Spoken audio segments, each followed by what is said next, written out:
नमस्कार, मैं हूं अंकित कुमार सिंह और आप देख रहे हैं किसान तक। केंद्र सरकार के द्वारा आम बजट आने वाला है, जिसमें देश की जनता को इस आम बजट से काफी उम्मीदें हैं। लेकिन सबसे बड़ी बात यह है कि कृषि के क्षेत्र में यह आम बजट कितना खास हो सकता है और इस आम बजट में कृषि से सहित लेकर एनिमल हस्बेंड्री को लेकर क्या चीजें सरकार को ध्यान देने की जरूरत है, इन विषयों पे हम बात करेंगे। और इस समय हम मौजूद हैं पटना के वेटनरी कॉलेज में। तो सबसे पहले हम सर से जानेंगे, जो कि डीन है डॉक्टर जेके प्रसाद सर हैं। इनसे पहले जानेंगे सर, केंद्र सरकार की बजट आने वाली है, आम बजट आ रही है। लागत कहते हैं पूरी देश की एक आम आदमी से लेकर सबकी नजर उस पर रहती है कि कुछ अलग होगा। या क्या देखते हैं वेटनरी के क्षेत्र में या एनिमल हस्बेंड्री के क्षेत्र में, क्या ये बजट में क्या उम्मीदें लगाई जा सकती हैं और कितना खास हो सकता है? देखें, यदि हम बात करें पशुपालन की, तो आज लगभग सीधे तौर पर पशुपालन के मामले में 10 करोड़ से ज़्यादा फैमिलीज सीधे पशुपालन के बिजनेस में हमारे देश में लगे हुए हैं, जो डायरेक्टली इन्वॉल्व हैं, और बाकी इनडायरेक्टली और भी संख्या ज़्यादा होगी। और पूरा अगर हम देखें कि हमारे देश में अलग अलग पशुपालन का ग्रोथ सेक्टर क्या है, उदाहरण के तौर पर बात करें, दुग्ध उत्पादन की बात करें, तो पिछले सेंसस से लेकर के या पिछले साल से लेकर के इस साल में दुग्ध उत्पादन हमारा लगभग 5.5% से ज़्यादा बढ़ा है। मीट का उत्पादन 5.8% बढ़ा है। इसी तरह से अंडे का उत्पादन और ज़्यादा 10% से ज़्यादा बढ़ा है। तो ये सारा ग्रोथ बड़ा तेज़ी से बढ़ रहा है, और कहीं न कहीं ये ग्रोथ तब बढ़ रहा है जब हमारे पशुपालक इन सारी चीज़ों में लगे हुए हैं। अब प्रश्न ये उठता है कि हम कैसे सहूलियत ज़्यादा से ज़्यादा उनको दें, क्योंकि उत्पादन बढ़ रहा है, लोगों का जीविका इस पे आधारित होती जा रही है, क्योंकि कृषि कम होता जा रहा है, पशुपालन बढ़ रहा है। तो सबसे बड़ी चीज़ ये है कि हमें ज़्यादा से ज़्यादा लोगों को रोज़गार देना है। और एक अहम बात और है कि हमारा यही एक ऐसा सेक्टर है जिसमें कभी मंदी का सामना आज तक तो नहीं करना पड़ा है। आप कोई भी सेक्टर का नाम ले लीजिए, एनिमल हस्बेंड्री का, कभी ये नहीं कहा गया है कि पशुपालन मंदी से के दौर से गुजर रहा है। बस ये हमें सहूलियत देना है कि ज़्यादा से ज़्यादा उनके इंश्योरेंस का ध्यान में रखना है, अच्छे क्वालिटी का सीमेंट देना है, अच्छे क्वालिटी का खाना चारा की उपलब्धता है, दाने की उपलब्धता देनी है। और उससे भी बड़ी बात ये है कि जितने भी लोग कमर्शियली लगे हुए हैं, उनको किस तरह से सब्सिडी दें, तब जा कर के ये चीज़ों में और ग्रोथ आएगी। और ज़्यादा से ज़्यादा हमें ये भी करना पड़ेगा कि हमारे शिक्षित युवा हैं, जो बेरोजगार युवा हैं, पढ़े लिखे हैं, उनको ज़्यादा से ज़्यादा इस सेक्टर में लाना पड़ेगा। जब वो आएंगे तो और ज़्यादा इनोवेटिव तरीके से इसमें काम हो पाएगा। इन सब चीज़ों के लिए, चाहे कृत्रिम गर्भाधान के लिए सीमेन को तैयार करना है या टीकाकरण के लिए टीका तैयार करना है, सबके लिए एक रिसर्च की ज़रूरत है, अनुसंधान की ज़रूरत है। और हमारे देश में जो अनुसंधान पर जो खर्च है जीडीपी का, लगभग 0.6%, 0.6% इतना खर्च है। नहीं, ओवरऑल अगर बात करें, उसमें पशु भी आता है। मतलब टोटल अनुसंधान का औसत अगर खर्च कहते हैं, तो उस पे सरकार को, केंद्र सरकार को और राज्य सरकार को ध्यान देना पड़ेगा कि ये रिसर्च पर जो खर्च है बढ़ाना पड़ेगा। अमेरिका में 3% से ज़्यादा जीडीपी का रिसर्च पर खर्च किया जाता है। सिंपल बगल में चाइना में 2.14%, जर्मनी जैसे छोटे देश में 3.14% रिसर्च पे खर्चा किया जाता है। तो कहीं न कहीं हमें, क्योंकि ये जो सारी चीज़ें हैं, चाहे कृत्रिम गर्भाधान की बात करते हैं, टीकाकरण की बात करते हैं, ये जो जितनी तकनीकें आती हैं, बांझपन की समस्या आ रही है, तो जो भी दवाइयाँ आ रही हैं, टीकाकरण आ रहे हैं, कहीं न कहीं इसके पीछे अनुसंधान की बैकिंग है। तो इस पे भी हमें ज़्यादा से ज़्यादा सोचना पड़ेगा कि रिसर्च पर ज़्यादा से ज़्यादा खर्च करें कि आगे डेवलपमेंट में इसका योगदान हो। ये इम्पोर्टेंट विषय है। सरकार की तरफ से एक अच्छी खासी सब्सिडी हो, नंबर 1। नंबर 2, ये होना चाहिए कि जो भी वो प्रोड्यूस पैदा कर रहा है, अगर दूध पैदा कर रहा है, तो अच्छा मार्केट मिले और अच्छा साल भर मार्केट मिले। साथ में हैं सर डॉक्टर पंकज कुमार सिंह, जो एनिमल न्यूट्रिशियन है। क्या उम्मीद करते हैं सर, न्यूट्रिशन की बात हो रही है? बिल्कुल, केंद्र सरकार बजट में प्रावधान कर सकती है। जैसे हमने कहा कि फीड सिक्योरिटी कि अगर हमें एक फीड का स्टोरेज करना है तो उसमें खर्च होंगे, पैसे खर्च होंगे, उसकी योजना लानी पड़ेगी और उसमें अच्छा खासा खर्च होगा। तो उसके लिए जब तक केंद्र की सहायता नहीं होगी, बजट में प्रावधान नहीं होगा, तो इसका क्रियान्वयन राज्य सरकार पे होना मुश्किल हो जाएगा, क्योंकि ये बहुत बड़ा एरिया होता है। और इंसान और जानवर में ये फ़र्क है कि उनकी जो चारा होती है उसकी बल्क डेंसिटी कम होती है, थोड़ा जगह ज़्यादा चाहिए होगा। तो एक भवन भी आप निर्माण करेंगे उसके स्टोर के लिए, तो उसमें खर्च होगा। सरकार आप किसानों को जब तक सहायता नहीं देंगे, चाहे सब्सिडी के रूप में, तो तब तक ये योजना सफल नहीं होगी। एक तरह से कहा जाए कि एक ग्रामीण ग्राउंड लेवल पे चारा जो है डाइट संग्रह के कुछ भंडारण कैसा कुछ बनाने की जरूरत है। उसके साथ-साथ कि भंडारण तो सक्षम है ही, उसकी उत्पादन को भी बढ़ाना होगा। अब किसान मान लीजिए कोई भी अपने अनाज के लिए वो जगह को उपयोग करता है, वो उगाना नहीं चाहता है, चारा नहीं उगाना चाहता है। जब तक सरकार उनको अनुदान नहीं देंगे, प्रोत्साहित नहीं करेगी, तब तक वो चारा नहीं उगाएँगे और चारा नहीं उगाएँगे तो चारा की कमी होगी और जब चारा की कमी होगी तो आपके पशुपालन जो है वो लिमिटेशन है। तो ये समस्या रहेगी। इंडस्ट्रीज की बात करते हैं, चारा उद्योग या कैसे छोटे स्तर पे बनाने की बातें अगर कुछ बिल्कुल, बिल्कुल। अब चारा उद्योग में भी बहुत सारी चीज़ें आती है कि चारा अगर कहीं ज़्यादा हो रहा है, कहीं कम है, तो उसको प्रोसेसिंग करते हैं। जैसे एक साधारण सा टर्म साइलेज हो बनाना होता है कि हरा चारों को अगर आप बहुत दिनों तक रखना चाहते हैं, उसको साइलेज करेंगे। और अभी जैसे पुआल कहते हैं, भूसा कहते हैं, उसको रखना है तो उसको बेल बना के रखते हैं, छोटा-सा उसको दबा के रखते हैं ताकि कम जगह पे ज़्यादा रखा जा सके। तो ये भी एक इंडस्ट्री है, इसको भी प्रमोट उसके लिए जो मशीनरी होती है, वो कॉस्टली होती है। तो किसान हर एक किसान उसको अफ़ोर्ड नहीं कर सकता। तो जब तक सरकार सहायता नहीं देगी, तब तक हर एक किसान के पास या पंचायत लेवल पे हो, तब तक नहीं हो सकता है।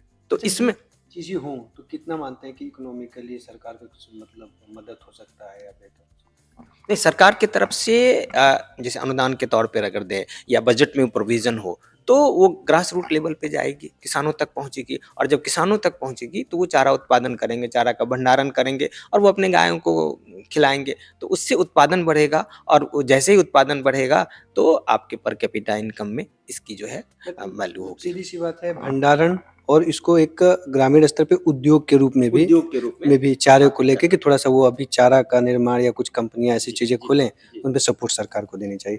साथ में हैं हमारे साथ डॉक्टर पल्लव शेखर सर जो हेड वेटनरी क्लिनिक कॉम्प्लेक्स के हैं।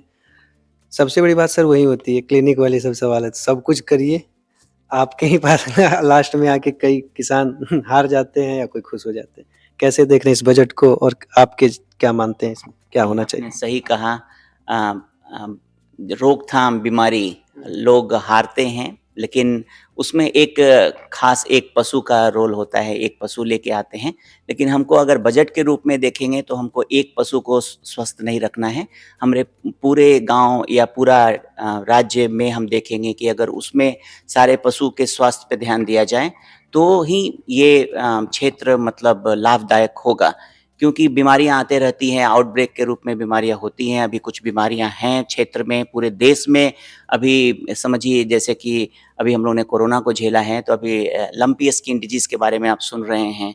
तो इसका जितना जल्दी से कंट्रोल किया जाए, सरकार लगी हुई है। लेकिन व्यापक योजना बना करके जल्दी से इस डिजीज़ के वैक्सीनेशंस को पूरे देश में करा लेना ज़रूरी है।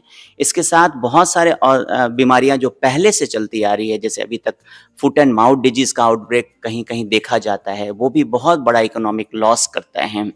उस पे ध्यान देने का वो वैक्सीनेशन है। तो मेरा यही कहना है कि वैक्सीनेशन जो टीकाकरण जिसको हम बोलते हैं, जो देश में निर्माण हो रहा है, तो राज्य स्तर पर अगर भारत सरकार इस पे ध्यान दे और राज्य में ही उस टीके का उत्पादन शुरू हो जाए, क्योंकि वो टीका ट्रांसपोर्टेशन होता है और एक जगह से दूसरे जगह जाते हैं, तो कहीं अगर कोई कोल्ड चेन का लीकेज हो, तो राज्य सरकार अपना एक हर राज्य में एक वैक्सीनेशन प्रोडक्शन यूनिट हो, जो कम से कम जो प्रमुख बीमारियां हैं, गाय और भैंस दोनों की अगर बात करें तो मुर्गियों के भी, तो वैक्सीन प्रोडक्शन यूनिट पे ध्यान देना। स्टेट लेवल पे भी या डिस्ट्रिक्ट लेवल पे भी बड़े या छोटे स्तर पे भी एक सर्वे टीम या इस तरह की चीजें रखने की मतलब बनाने की जरूरत है। समझ ये सर्वे के जरूरत तो है ही, जो भारत सरकार की मदद से राज्य सरकार करेगी। इसके साथ साथ बीमारियों की जांच की सुविधा, हमारे साथ हमारे हेड पैथोलॉजी बैठे हुए हैं, तो जांच की सुविधा, किसान किसके पास जाए,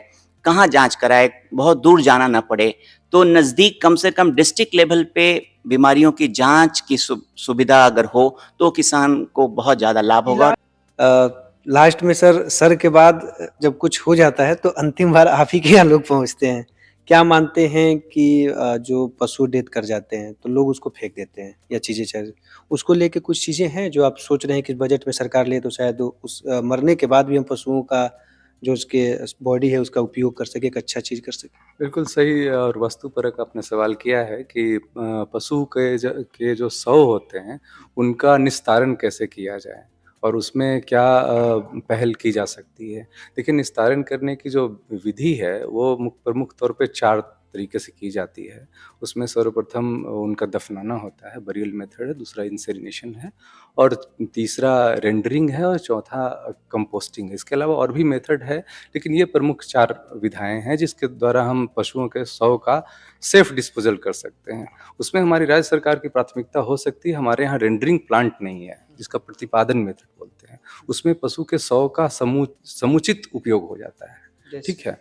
उस प्लांट में एक वो थोड़ा कॉस्ट इफ़ेक्टिव है, वो मॉडर्न एवाटायर में होती है और बड़े-बड़े नगर निगम में है और हमारे यहाँ बिहार में नहीं है। अगर वो रेंडरिंग प्लांट होता है तो जो भी फॉलन एनिमल हैं, आप देखे होंगे रोड किनारे या फिर अनअटेंडेड पशु के शव पड़े हैं और वो अपने आप में डिजीज़ का रिजर्वायर, डिजीज़ कॉजेटिव एजेंट के रिजर्वायर बने होते हैं, उनका अगर ससमय वो अगर उनका एड्रेसल हो जाए तो डिजीज़ आउटब्रेक नहीं होगा और वो एनिमल जो है, एनिमल का जो शव है वो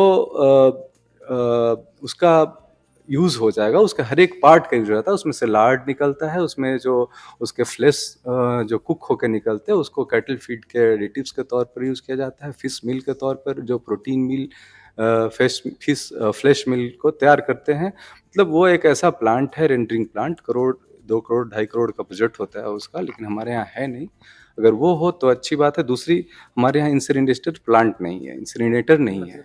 इसमें जो अगर कहीं कोई फॉलन एनिमल मिलता है, कोई अनअटेंडेड पशु का शव मिलता है, उसका प्रॉपर डिस्पोजल हम लोग इंसिनरेशन से भी कर सकते हैं। उसका जलन मेथड है, जलन विधि है, उसमें प्रॉपर पूरा एनिमल का जो शव है वो जल जाता है और वो फिर किसी भी डिजीज़ के रिजर्वायर के लिए या डिजीज़ आउटब्रेक के लिए वो कारण नहीं बन पाता है। तो अगर ये प्राथमिकता इस पर ध्यान आकर्षण की जाए तो अच्छी पहल होगी। हॉस्पिटल को क्या देखते हैं, जो अस्पतालें हैं उसकी बेहतर चीज़ें ना होने से या कुछ उस पे भी काम करने की ज़रूरत है? क्या मानते हैं कि जो सही से कुछ मरीजों माफ़ी चाहता हूँ जानवरों को मेडिकल सुविधा नहीं मिलने से उनका मर जाते हैं या उनको टाइम से मिल गया तो शायद ज़िंदा होते हैं, इस तरह की घटना देखने को मिलती है। क्या मानते हैं कि बढ़ाने की ज़रूरत है? नहीं, हॉस्पिटल है, राज्य में हॉस्पिटल है, पूरे देश में पशुपालन जो विभाग है वो उसका अपना अस्पताल है। उसको उसके सुदृढ़ीकरण मतलब कि उसको स्ट्रेंथनिंग करने की ज़रूरत है। मीन्स उसमें डॉक्टरों की संख्या बढ़ाने की ज़रूरत है। इस पे सबसे ज़्यादा भारत सरकार को जोर देना होगा, राज्य सरकार को जोर देना होगा, क्योंकि हमें प्रति जानवर, जैसे हम प्रति व्यक्ति कहते हैं कि डॉक्टर की उपलब्धता क्या है, हमको पशुओं पर भी सोचना होगा कि ये 1000 पशु हैं तो इस पे कम से कम 1 पशु चिकित्सक हों। और पशु चिकित्सक की में भी अब स्पेशलाइजेशन का दौर है। एक पशु चिकित्सक अगर हैं तो उनको ऑपरेशन भी करना पड़ सकता है, उनको गर्भाशय का भी रोग देखना पड़ सकता है।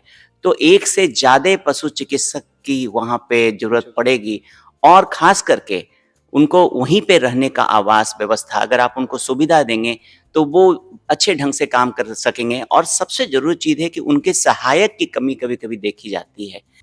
तो ये है जो डॉक्टर हैं, पशु वैज्ञानिक हैं, सबकी अपनी-अपनी राय उन्होंने बताया कि इस जो बजट आने वाला है, आम बजट केंद्र सरकार का, उसमें इन बातों पे सरकार अगर ध्यान दे तो पशुपालन के क्षेत्र में बेहतर सुधार हो सकते हैं और साथ ही साथ व्यवसाय के तौर पे ये एक बड़ा प्लेटफॉर्म बन सकता है और देश की जीडीपी में और देश की अर्थव्यवस्था में पशुपालन एक बहुत बड़ी महत्वपूर्ण भूमिका आने वाले समय में निभा सकता है।